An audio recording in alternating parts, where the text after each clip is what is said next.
Você sabia que mais de 80% das crianças estão com dificuldades na escola? Esse é um problema muito sério que irá afetar o futuro das crianças. E para ajudar os pais, o método Power Kids está dando 85% de desconto no seu material de reforço escolar. Você terá acesso a mais de 1.500 atividades, vídeos explicativos e um gabarito online. Mas corre, pois essa promoção é por tempo limitado. Oferecemos também atividades especiais para autismo e TDAH.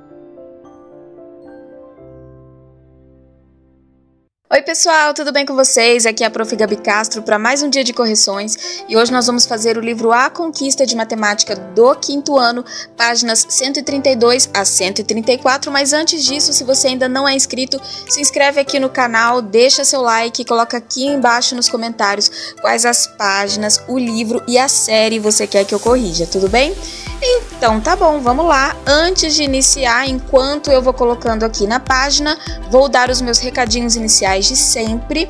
Se você tá com muita dificuldade nas matérias, eu te recomendo o método Power Kids. Vou deixar aqui embaixo na descrição o link do Power Kids, porque às vezes você tá sem grana para fazer aula particular. Então o método Power Kids vai te ajudar demais, porque tem atividades de reforço para todas as séries. Se você precisa urgentemente melhorar na matemática, aqui embaixo também tem o link do Matemática App para todas as séries, inclusive para Enem e vestibular. Então, se você tá péssimo em matemática e você fala assim, prof do céu, esse bimestre eu vou zerar matemática, minha mãe vai me matar. Não, não vai, porque aqui embaixo tem o link do Matemática App para te ajudar.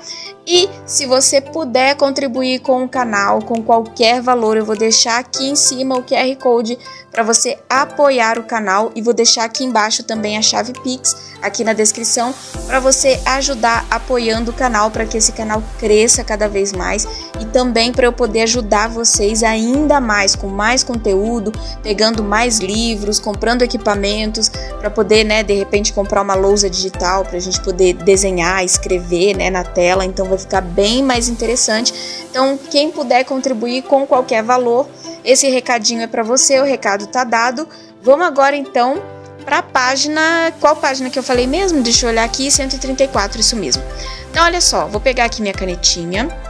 Então, nós vamos começar medindo superfícies. Essa parte aqui, eu espero que você já tenha lido na sua casa, onde está explicando como é que funciona, como é que é o sistema de medida. E aí, depois que você entender com a sua prof o que são as medidas, né? Quais são os sistemas de medidas, a gente vai vir para essa primeira situação que diz o seguinte, olha só. Antes de comprar uma casa ou um apartamento, geralmente as pessoas querem saber qual é a área desse imóvel, né? Então, qual é o tamanho do imóvel? E aqui a gente tem um anúncio... Desculpa, gente, é porque Peraí, gente, peraí, eu vou fazer aquilo que eu sempre faço, tá? Peraí que eu vou beber uma aguinha, vocês são tudo de casa. E quando eu começo a ficar com a garganta assim, eu paro no meio do vídeo, vocês já sabem como é que eu sou, né? Peraí.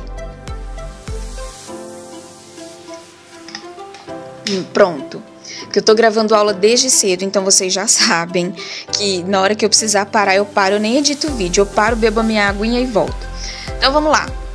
A gente tem aqui então o anúncio de um AP, né? E aí o anúncio fala, né, para conhecer o apartamento decorado com 70 metros quadrados. Presta atenção, de acordo com esse anúncio, qual é a área do apartamento? A área tá muito fácil, né? O anúncio mesmo já disse, 70 metros quadrados. Na segunda situação, a gente, para criar medidas de proteção ambiental, né, é importante determinar a área das regiões que devem ser preservadas. Aqui a gente tem o Parque Nacional da Chapada Diamantina, que fica na Bahia, que é uma região de preservação ambiental, então não pode mexer, né, porque tem que preservar esse verde aqui. Essa área, ela tem aproximadamente 1.520 quilômetros quadrados. É isso aqui que está falando no anúncio aqui. Agora, quais unidades de medidas de área que você conhece? Isso é uma resposta pessoal, porque eu não tenho como saber quais medidas você conhece.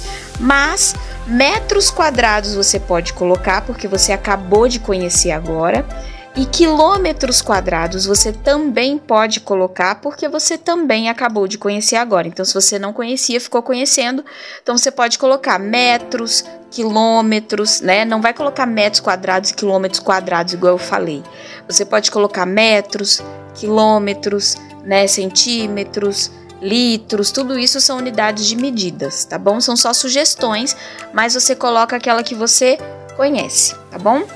É porque quilômetros quadrados e metros quadrados é uma outra coisa que depois mais pra frente a gente vai ver e eu vou explicar pra vocês, tá bom? Então pode colocar só assim, igual eu falei. Na terceira situação, a figura a seguir representa a parede de uma cozinha sobre a qual foram colocados azulejos quadrados. Quantos desses azulejos foram colocados nessa parede? Presta atenção.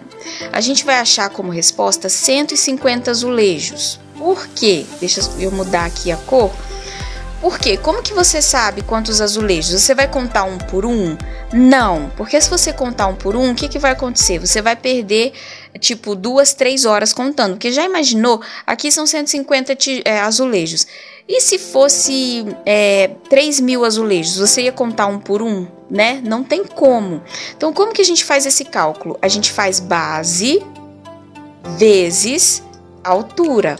Tá? Então, se você contar os quadradinhos aqui, ó, 1, 2, 3, 4, 5, 6, 7, 8, 9, 10, 11, 12, 13, 14, 15. Então, embaixo eu tenho 15 quadrados, vou colocar o 15 aqui.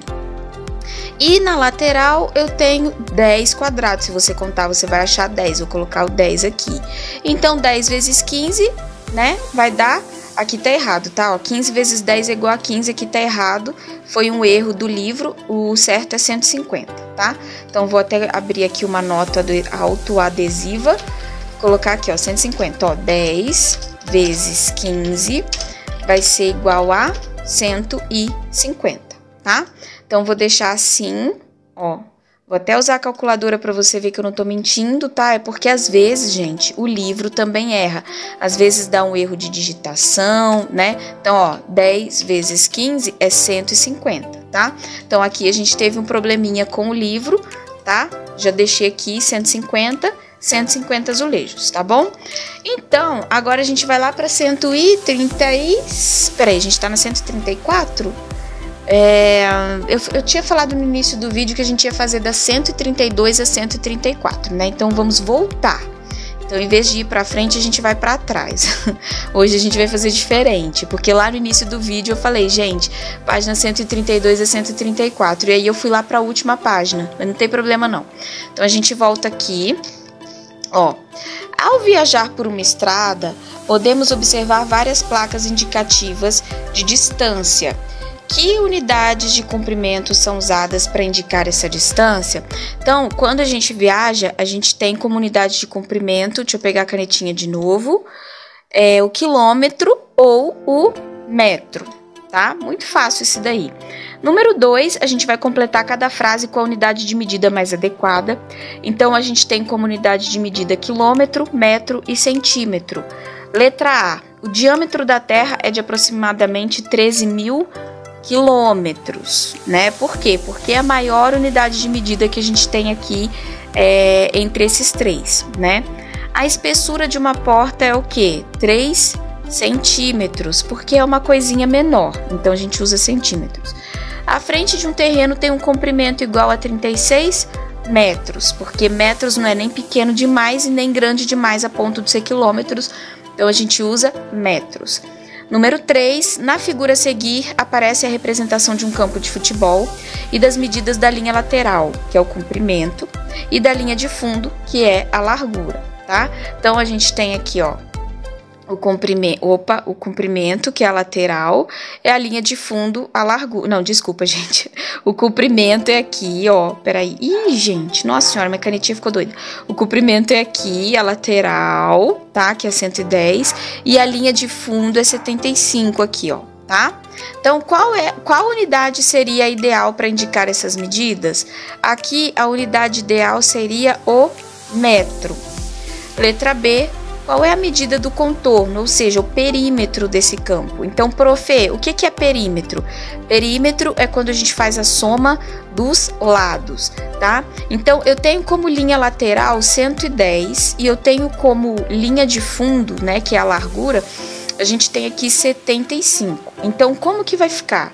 Vai ficar 110 mais 75, opa, ó, vai ficar 110 mais 75, mais 110 e mais 75, que vai dar 370. Por que que a gente repetiu 110 duas vezes? Porque da mesma forma que essa parte aqui tem 110, essa outra parte aqui, essa outra linha lateral também tem 110. E da mesma forma que aqui tem 75, do outro lado igualmente também vai ter 75. Então, a soma de todos os lados é 370. Então, perceba, o perímetro, você não precisa ter o número em todos os lados. Por exemplo, aqui eu tenho o número 110, do outro lado eu não tenho nada de número. Aqui eu tenho o número 75, mas desse lado o livro não me deu o número. Por quê? Porque não precisa. É só você pensar que se esse lado tem 110, o outro vai ter também. Se esse lado aqui tem 75, o outro tem também. Se perímetro é a soma dos lados, é só você somar todos esses 4 lados e você vai achar 370 metros. 4. Complete a medida do comprimento de um terreno quadrado, que é de 172 metros. Isso significa que cada lado desse terreno tem... Então, olha só, cada medida de um terreno quadrado. Se o terreno é quadrado e cada medida, né, vai ter... Peraí, gente, deixa eu tentar falar de um jeito que você vai entender. Eu vou fazer uma coisa aqui. Eu vou vir aqui e vou desenhar para vocês entenderem esse terreno aqui, tá? Porque às vezes eu tento explicar assim, mas você não vai conseguir entender. Então, eu vou desenhar, porque aí vai ficar mais fácil, tá? Então, olha só, o terreno, ele é quadrado, tá? É isso que o problema tá falando. E o problema tá falando o quê? Que a medida do comprimento do terreno é de 172 metros. Então, olha só, o terreno todinho, ele tem 172 metros, tá? Agora, pensa comigo. Se o terreno ele é quadrado, ele tem quantos lados? 4, né? 1, 2, 3, 4. Então, esse terreno aqui, ele tem 4 lados. A medida total dele é 172, tá? Então, o que eu vou fazer para descobrir a medida de cada um desses lados? O que eu tenho que fazer? Eu tenho que dividir o total, que é 172, dividir por 4, né? Porque tem 4 lados. Então, olha só que interessante. Se eu pegar aqui a minha calculadora e eu dividir 172 por 4, eu vou encontrar 43. Quer dizer que cada lado aqui, ele vai ter 43 de medida. Bom? Então, esse lado tem 43, esse lado tem 43, esse também tem 43 e esse também tem 43, tá? Por que eu pude fazer essa conta? Porque o problema falou para mim que o terreno é quadrado, tá? Se o terreno fosse, no caso, um retângulo, eu já não ia poder fazer isso, tá? Por quê? Porque se eu tiver um retângulo aqui, o que vai acontecer? Este lado vai ser maior do que a lateral, tá? Então, aí, nesse caso, eu não posso fazer a divisão por 4. Eu só dividi por 4 porque o problema falou que o terreno é quadrado, ou seja, os lados são iguais. Portanto, eu posso dividir 172 por 4. Deu para entender isso daí? Então, tá bom. Então, ficou assim, ó, 172 dividido por 4. Acho que ficou mais fácil, né? Se eu desenhar, fica mais fácil do que tentar explicar assim. Então, ó, resposta 43, tá? E agora a gente vai para a última página, porque eu confundi aqui, fui lá para a última página primeiro, né? Era da 132 a 134. E eu comecei pela 134, então agora a gente vai para a última página, que é a 132. Olha só, em situações de emergência como apresentada no texto, prof, que texto? O texto que você já deve ter lido na sua casa. Por favor, deixa de ser cara de pau e leia o texto, né? Então, em situações de emergência, como apresentada no texto, é comum que a sociedade se reúna para prestar solidariedade. Você já passou por alguma situação que você precisou ser ajudado ou você ajudou alguém? Isso aqui é uma resposta pessoal, eu não posso responder por você mesmo, porque como é que eu vou saber da sua vida? Não tem jeito, né? Então isso daí você responde. No número 2 nós temos o mapa da localização de São Joaquim e de Florianópolis, que é a capital de Santa Catarina, todo mundo sabe disso. Mas quem não sabe está sabendo agora. Floripa é a capital de Santa Catarina, com praias lindas e maravilhosas e também muito frio lá, né? Porque o sul do Brasil é muito frio. Agora, olha só. Qual a unidade de medida? Desculpa, gente. Já tô com a garganta ruim de novo. Qual a unidade de medida você usaria para expressar a distância entre essas duas cidades? Ou seja, aqui eu tenho Floripa, né? E aqui eu tenho, deixa eu mudar a corzinha aqui, e aqui eu tenho a cidade de São Joaquim. Eu posso medir isso aqui em centímetros? Não, né? Por quê? Porque centímetros é uma unidade de medida muito pequena, né? Eu posso medir como? Né? Eu tô falando assim, gente, tipo assim, se eu fosse medir na vida real, sem ser no mapa, tá? Sem ser no mapa, eu poderia medir em centímetros? Não, porque centímetros é uma unidade de medida muito pequena. Se eu sair de Florianópolis e for até São Joaquim, eu vou andar quilômetros. Mas a gente tem que pensar o seguinte, olha, no mapa, eu posso medir daqui até aqui em centímetros? No mapa, eu posso, tá? Então, aqui tá falando qual unidade de medida você usaria para expressar a distância entre essas duas cidades no mapa. No mapa, como eu acabei de falar, eu vou usar os centímetros, porque no mapa é pequenininho. Você pega a régua, coloca em cima do mapa e você vai ver que daqui até aqui tem tantos centímetros, né? Se você colocar a sua régua aqui em cima. Mas, na realidade, na vida real, eu posso medir isso em centímetros? Não, porque centímetros é uma unidade de medida muito pequena. Então, você teria que fazer o quê? Medir em quilômetros, tá? Eu não sei quantos quilômetros tem daqui até aqui na vida real, mas Floripa tá nessa ponta do mapa e o São Joaquim tá lá do outro lado, então eu imagino que sejam muitos quilômetros, a distância deve ser bem longe, porque eles estão em lados bem opostos, tá bom? Bom, então tá, a gente finalizou agora a página 133, fizemos então da página 132 até a 134, fora de ordem, mas o importante é o conteúdo, não é mesmo? Então fizemos fora de ordem, mas o importante é a resposta, e a resposta tá aí para vocês, eu espero que você tenha acertado as respostas, eu espero que você tenha gostado da aula, e a gente se encontra na nossa próxima aula. Até lá, tchau!